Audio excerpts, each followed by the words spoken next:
கடவுள்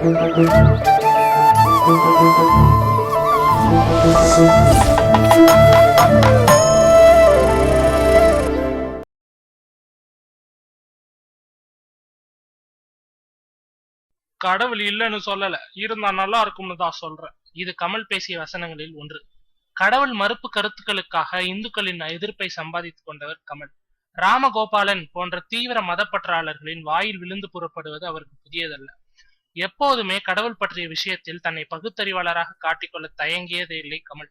அப்படிப்பட்ட கமலுக்கு அருகில் இருப்பவர்களும் அப்படித்தான் இருக்கிறார்களா என்ற கேள்வியை ஏற்படுத்தியிருக்கிறது கௌதமியின் வைத்தீஸ்வரன் கோயில் தரிசனம். நோய் தீர்க்கும் ஸ்தலம், நவ கிரகங்களில் ஒன்றான செவ்வாய் இங்கே அமர்ந்து அருள் பாலிக்கிறார் என்றெல்லாம் ஐதீகங்கள் இந்த ஸ்தலத்திற்கு உண்டு. எனவே உடல் நலம் குன்றியவர்கள் இங்கு வந்து பிரார்த்தித்து செல்வதும் வாடிக்கை. அப்படிப்பட்ட கோவிலுக்கு நேற்று வந்திருக்கிறார் கௌதமி. எந்தவித முன்னறிவிப்பும் இன்றி மிக சிம்பிளாக வந்திருந்த அவரை வரவேற்று சிறப்பு தரிசனத்திற்கு ஏற்பாடு செய்திருக்கிறது கோயில் நிர்வாகம். பக்தர்களுக்கு இடையூறு இல்லாமல் அவர் சாமி கும்பிட்டு விட்டு சென்றதை சற்று ஆச்சரியத்தோடு தான் கவனித்தது பொதுஜனம்.